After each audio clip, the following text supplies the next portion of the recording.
하나님께서 아름답게 만드신 에덴 동산, 그 안에는 보기에도 좋고 보기에도 아름답고 먹기에 좋은 나무들이 잔뜩 있었습니다. 뿐만 아니라 또한 동산 중앙에는 생명나무가 있었고 함께 또 선악을 알게 하는 나무가 있었습니다. 그리고 하나님께서 인간에게 이렇게 말씀하십니다. 16절 17절 오늘 본문 말씀입니다. 여호와 하나님이 그 사람에게 명하여 이르시되 동산 각종 나무의 열매는 내가 임의로 먹되 선악을 알게 하는 나무의 열매는 먹지 말라.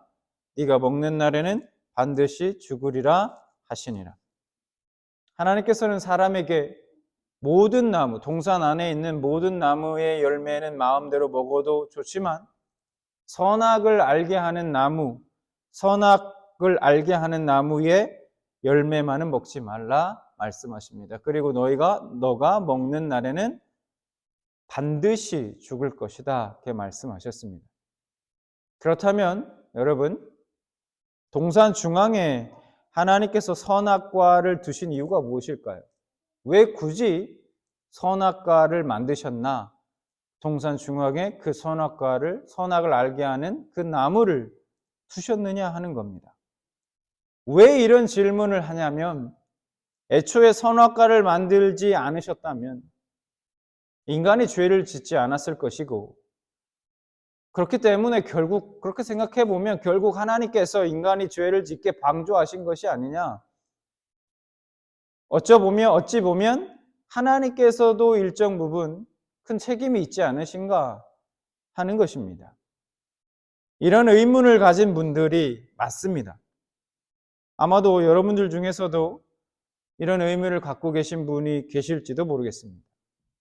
우선은 이 16절과 17절의 말씀을 좀 풀어 설명드리면 이런 의미인 것입니다. 한마디로 말씀드리면 하나님께서 인간을 창조하실 때 자유의지를 주셨습니다. 자유의지를 주셨는데 그 주신 자유의지는 무한정 네 마음대로 네가 원하는 대로 사용할 수 있는 의지는 아니라는 겁니다. 선악과만은 따먹을 수 없다고 그 한계를 분명하게 정해 주셨다는 거예요. 한계가 있는 자유의지였다는 거예요. 아담에게 준 의지는 그러니까 무엇이든지 마음대로 마음 먹은 대로 할 수 있는 그런 절대적인 자유의지가 아니라 상대적인 의지, 상대적인 자유의지라는 겁니다. 때문에 선악과는 아담에게 있어서 무엇을 알려주느냐? 자신의 정체성에 대해서 깨닫게 해준 나무인 겁니다. 선악과를 볼 때마다 뭘 깨닫는 건가요? 나 역시도 하나님께서 지음받은 피조물에 불과하구나 하는 것을 선악과를 통해서 알게 되는 것입니다. 그것을 깨닫게 해준 나무라는 거예요. 하나님이 이 땅의 만물은 네가 나를 대리해서 다스릴 수 있는데 그것은 어디까지나 나를 대신하는 대리인, 즉 피조물임을 네가 피조물임을 잊지 말라 그렇게 말씀하고 계신 겁니다. 그래서 선악과는 인간은 하나님의 품 안에 있을 때만이 진정한 참 생명을 누릴 수 있다는 축복의 징표이자 약속이었다는 거예요. 죄짓게 만들기 위해서 뭔가 방조한 것이 아니라 괜히 만들어 놓은 것이 아니라 말입니다. 자, 조금 더 이해하기 쉽게 제가 여러분들에게 예를 들어서 한번 설명드려 보겠습니다. 이런 거예요. 복잡한 백화점에 엄마가 자기 아이의 손을 잡고 걸어가면서 이렇게 말합니다. 엄마가 아이에게 이렇게 말해요. 네가 들어가 보고 싶은 가게는 마음대로 전부 다 들어가도 돼. 가도 돼. 그러나 단 엄마 손은 절대로 놓지 마라. 절대 놓으면 안 돼. 알았지? 라고 이렇게 말하는 것과 같다는 겁니다. 여러분, 엄마의 이 말은 어떤 의미입니까? 네가 엄마 손을 꼭 붙들고 있어야 안전해. 그래야 엄마랑 함께 즐겁게 쇼핑을 할 수 있어 라는 의미죠. 네가 손을 놓으면 너 알아서 해. 너 혼날 줄 알아? 그거 아닙니다. 그것이 핵심이 아니라는 거예요. 본질이 아니라는 거예요. 엄마의 말에.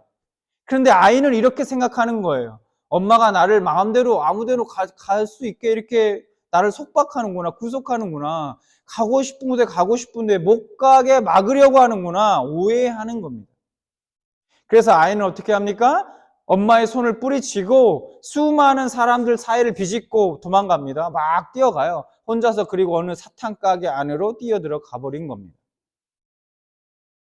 단 하나 엄마 손 놓지 말라는 그 속박. 사실은 그것이 축복이자 은혜인데 그조차 귀찮고 싫어서 결국에는 엄마의 품을 뛰쳐나가고 만 것입니다. 마찬가지로 아담은 선악과 많은 그거 하나만 따먹지 말라는 그 상대적인 자유의지가 마음에 들지 않았습니다. 왜 하지 말라고 하지? 모든 걸 다 마음대로 할 수 있었는데 오직 그거 하나 하지 말라 했는데 왜 그거 못하게 하지? 이런 거죠. 그래서 무엇이든지 자기 마음대로 하는 절대적인 자유의지로 바꾸려고 시도했다는 거예요. 하나님만이 갖고 또 가질 수 있는 절대적인 자유의지가 탐이 났던 겁니다. 나도 저렇게 하고 싶다. 왜 나는 안 되지? 그래서 여러분, 뱀이 여자를 어떻게 유혹합니까? 5절, 3장 5절에 보면 이렇게 유혹해요. 너희가 그것을 먹는 날에는 너희 눈이 밝아져 하나님과 같이 돼. 선악을 알 줄 하나님이 아십니다. 하나님 같이 될 거야. 그 마음을 알았던 것 같아요. 그 약한 부분을. 하나님과 같이 되어 선악을 알게 될 거라는 유혹에 그들은 이 선악과를 따먹고 말죠. 이것이 어떤 의미입니까? 이런 거예요. 아니, 선악과를 못 먹게 하는 하나님이 나에게 무슨 소용이 있어? 나를 이렇게 못하게 하고 구속하고 속박하는 하나님. 그런 하나님은 나에게 아무 필요 없어. 나는 무엇이든지 내 마음대로 하고 싶어. 그리고 그 책임에 대해서도 내가 지면 되잖아. 하나님의 자리를 자기가 차지하고 올라가서 그 자리에 앉겠다 하는 극도의 교만인 것입니다. 그러면 뱀의 유혹에 넘어가서 그 선악과를 먹은 그 인간들은 정말 하나님과 같이 되었을까요? 사탄의 말처럼? 다시 백화점의 예로 돌아가서 생각해 봅시다. 자기 손을 꼭 붙들고 있는 그 엄마의 구속이 싫어서 사탕 가게로 뛰어든 아이의 심정은 어땠을까요? 그 이후에 어떤 일이 벌어졌겠습니까? 마냥 즐겁고 막 행복하기만 했을까요? 아이가? 그럴 줄 알았죠. 그런데 처음엔 그럴 수 있습니다. 신이 나서 막 이것저것 구경하고 막 돌아다니니까 기분 좋죠. 그랬을 거예요. 그러나 막상 그 사탕 가게 들어가서 사탕을 사 먹으려고 하니까 돈이 없는 거예요. 돈도 없습니다. 점점 배는 고파오는데, 그리고 시간은 점점점 흘러가고 사람들은 하나둘 백화점을 빠져나가고 점점점 그 안은 어두워집니다. 아이는 갑자기 덜컥 겁이 나요. 두렵고 떨리기 시작합니다. 엄마에게 혼날까봐, 엄마가 어디 있는지도 모르겠고 엄마에게 혼날까봐 두려워서 엄마에게로 돌아가지도 못해요. 아담은 죄를 지은 이후에 두렵고 부끄러웠습니다. 그래서 3장 10절에 이렇게 말하고 있어요. 이르되 내가 동산에서 하나님의 소리를 듣고 내가 벗었으므로 두려워하여 숨었나이다. 선악과를 먹으면 상대적 자유의지가 절대적 자유의지로 마음대로 할 수 있는, 자기 마음대로 무엇이든지 다 할 수 있는 그런 절대적 자유의지로 바뀔 줄 알았는데 전혀 그렇지 못했다는 거예요. 이전과는 달리 마음의 평안과 자유는 완전히 없어지고 대신에 불안, 공허만 가득 차게 되었습니다. 이미 그의 영혼에 사탄이 자리 잡아 하나님과 원수되고 죄의 노예가 된 것입니다. 죄의 노예가 됐다는 건 어떤 의미냐? 죄를 짓지 않을 수 있는 자유가 이제는, 원래는 죄를 짓지 않을 수 있는 자유가 있었는데 그 죄를 짓지 않는 자유가 이제는 죄를 안 지을 수 없는 자유로 바뀌어버린 것입니다. 죄에서 도저히 자유로울 수 없고 모든 선한 것을 할 수 있는 능력은 상실된 것입니다. 하나님의 품 안을 벗어나면 사탄의 노예가 되는 길 말고는 없습니다. 하나님의 통치 안에서 살아가느냐, 사탄의 지배 아래 그 통치 안에서 살아가느냐, 둘 중 하나예요. 중간지대는 없습니다. 난 이것도 싫고 저것도 싫다? 그런 거 없다는 거예요. 육신적으로는 살아있을지 몰라도 영적으로는 완전히 죽은 자가 되고 마는 겁니다. 육신은 살아있어요. 영적으로는 완전히 죽은 자가 되고 만다라는 거예요. 성경은 이에 대해서 분명하게 이렇게 말씀하고 있습니다. 로마서 5장 12절. 그러므로 한 사람으로 말미암아 죄가 세상에 들어오고 죄로 말미암아 사망이 들어왔나니 이와 같이 모든 사람이 죄를 지었으므로 사망이 모든 사람에게 이르렀느니라. 아담으로 말미암아 이렇게 죄라는 세력이 세상에 들어오게 되고 그 죄의 세력으로 말미암아 사망이 우리 인간 가운데 들어오게 된 것입니다. 또 로마서 3장 9절에 이렇게 말씀합니다. 그러므로 어떠하냐? 우리는 나으냐? 결코 아니라 유대인이나 헬라인이나 다 죄 아래에 있다고 우리가 이미 선언하였느니라. 죄 아래에 있다고 선언했다. 죄 아래라는 것을 좀 더 정확하게 말씀드리면 죄의 권세 아래 있다는 겁니다. 죄의 권세 아래.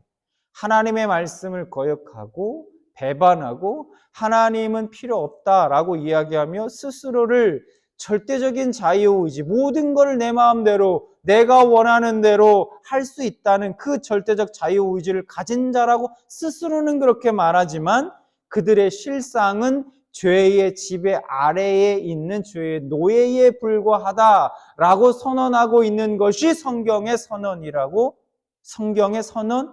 것입니다. 스스로는 그렇게 얘기하겠죠. 나는 자유자다. 난 자유인이다. 내가 원하는 대로, 내가 뜻하는 대로, 내가 목적한 대로 그렇게 내 삶은 내 것으로. 그러나 성경은 아니야 그거. 너는 죄의 지배 아래 있는 죄의 노예야. 네가 아무리 죄를 짓지 않으려고 해도 너는 죄를 짓지 않을 수 있는 자유를 누릴 수 없어. 죄를 안 지을 수 없는 자유를 누릴 수밖에 없어. 그것이 인간의 실상이다. 라는 겁니다.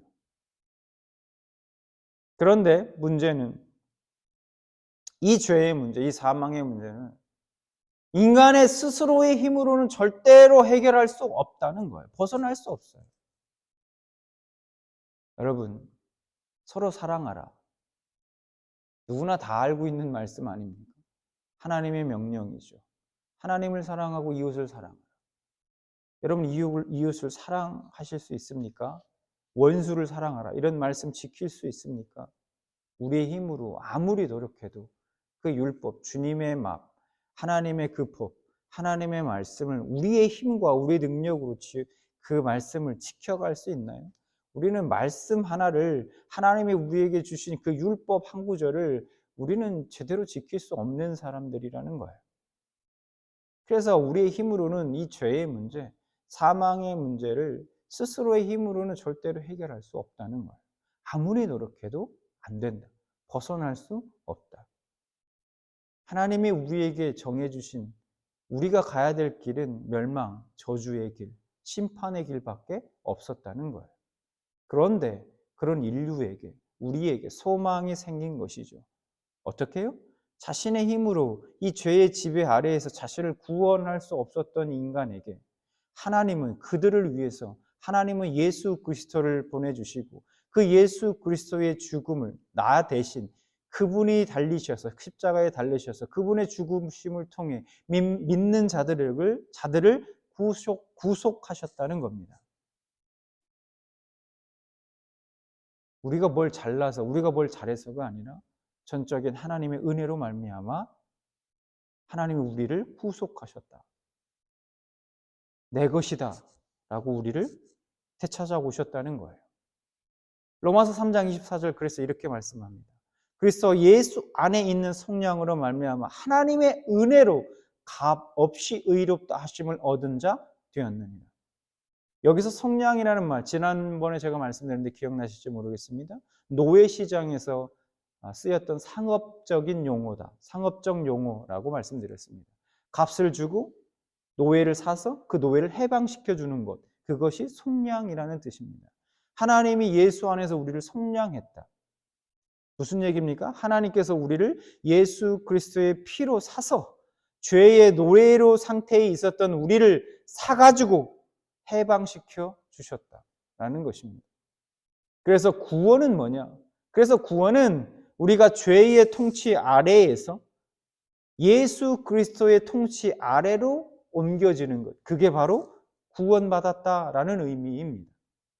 그래서 예수님을 믿는다는 것은 그냥 내가 십자가의 죽으심과 그 부활을 믿는다. 그냥 예수를 믿는다는 건 십자가에 죽으시고 부활을 믿는다는 그런 것은 그냥 죽으셨고 부활하셨다는 그 사실을 믿는 것뿐만 아니라 내가 주인이 아니라 예수님을 나의 주인으로 믿고 그 사실을 인정하고 시인하는 것이고 또 한편으로는 실제로 그렇게 예수 그리스도의 다스림을 받고 살아간다는 것이 포함된 것이라는 거예요. 다시 예수 믿는다는 건 예수를 믿는다는 건 십자가의 죽으심과 부활하심을 믿는다는 것은 그냥 그분이 죽으셨고 부활하셨다는 그 사실을 내가 믿습니다. 이게 끝이 아니라 내가 주인이 아니라 예수님을 나의 주인으로 믿고 그 사실을 시인하고 인정하는 것, 또 실제로 삶 가운데 그렇게 예수 그리스도의 다스림을 받고 살아가는 것이 다 포함된 것이다. 그게 진짜 구원받았다라는 의미라는 것입니다. 예수 믿는다라는 의미라는 것입니다. 아담이 꿈꿨던 절대적인 자유의지의 꿈을 접고 내가 다시 하나님의 말씀 아래 그 하나님의 다스림을 받는 상대적 자유의지의 상태로 돌아가는 것입니다. 아이가 용기를 내서 잘못을 구하고 다시 엄마 품으로 돌아가 다시 엄마의 손을 잡는 것을 의미합니다. 이제는 엄마의 말을 듣겠다고 그 말씀 아래에서만 내가 자유를 누리겠다고 선언하는 것입니다. 여러분, 우상숭배가 뭡니까?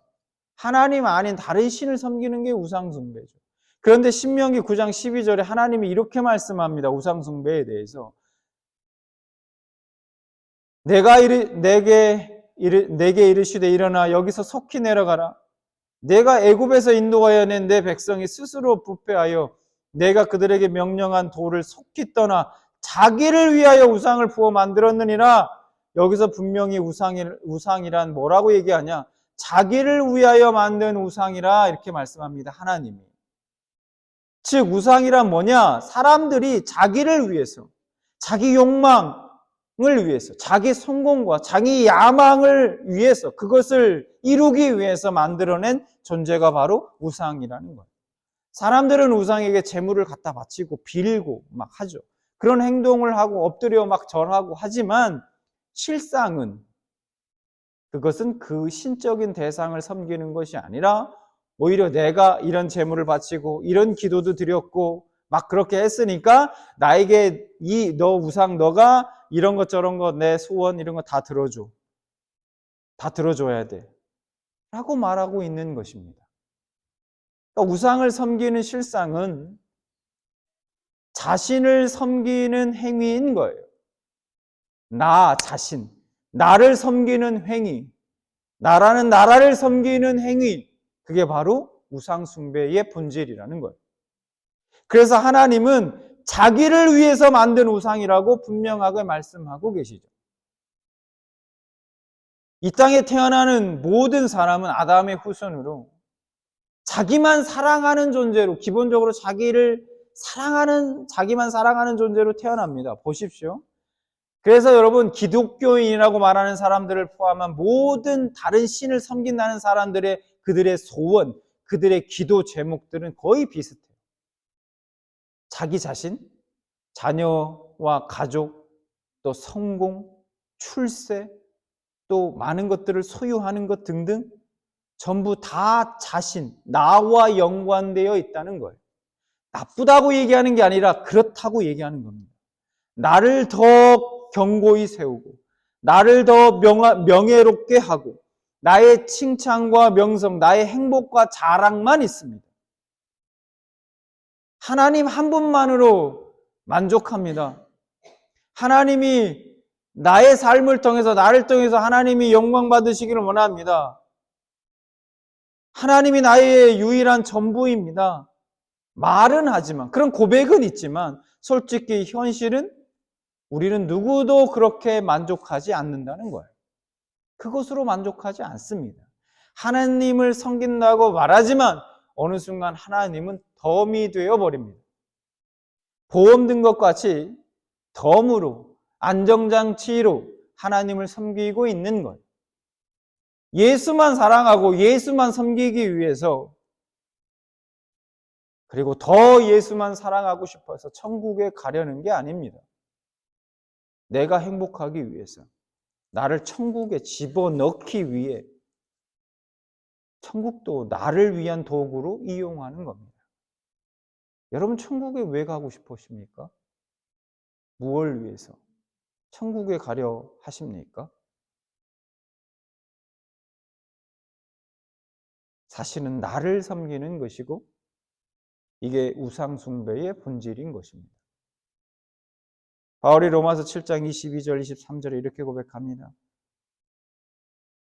내 속사람으로는 하나님의 법을 즐거워하되 내 지체 속에서 한 다른 법이 내 마음의 법과 싸워 내 지체 속에 있는 죄의 법으로 나를 사로잡는 것을 보는도다. 왜 마음속에는 두 가지 법이 있답니다. 성령의 법이 있고 죄의 법이 있대요. 근데 마음속에 그 두 가지의 법이 막 싸웁니다. 끊임없이 전쟁이 일어나는 거예요. 우리 두 법이 우리 안에 계속해서 부딪힙니다. 이 전쟁은 한쪽이 죽어야만 끝나는 거예요. 내가 죽어야 예수님이 드러나고 영광을 받으십니다.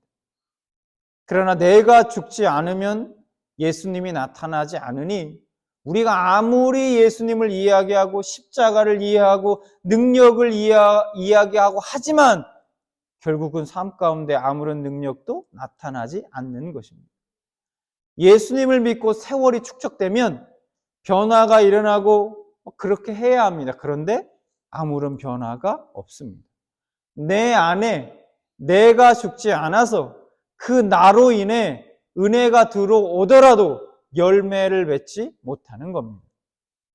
그래서 오랜 세월 신앙생활을 해오고 말씀을 듣고 훈련을 받고 해도 계속해서 원상태인 것입니다.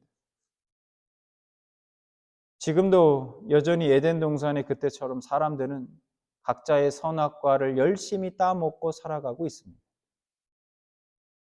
하나님 자리에 앉아서 하나님 행세하며 살아가는 인간들은 지금도 여전히 나라는 그 선악과를 따먹으며 살아가고 있는 것이죠.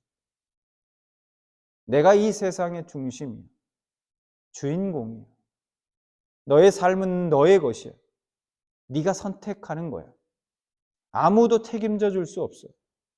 너의 행복을 위해서 더 많은 것들을 소유하고 더 많은 것들을 가져, 더 노력해 등등. 뱀은 여전히 지금도 우리를 유혹합니다.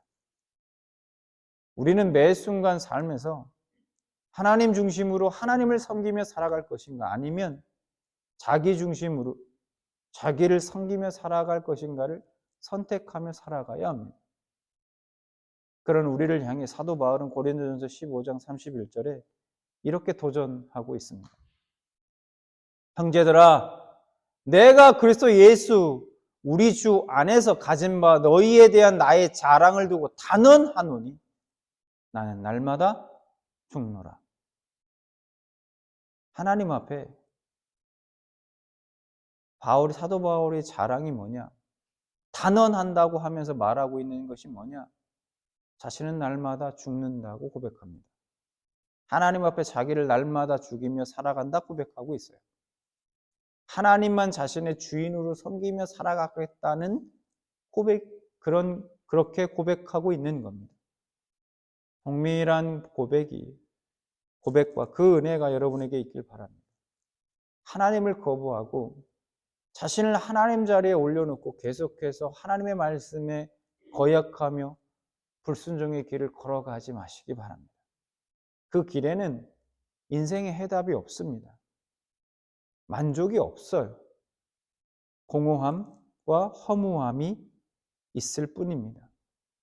하나님처럼 되려고 했던, 즉 아담이 걸어갔던 교만의 길, 불순종의 길이 아니라 자신을 비워 종의 형체로 이 땅에 오신, 그리고 죽기까지 순종하신 그 예수님이 걸어가신 겸손의 길, 순종의 길을 따라 사시기 바랍니다.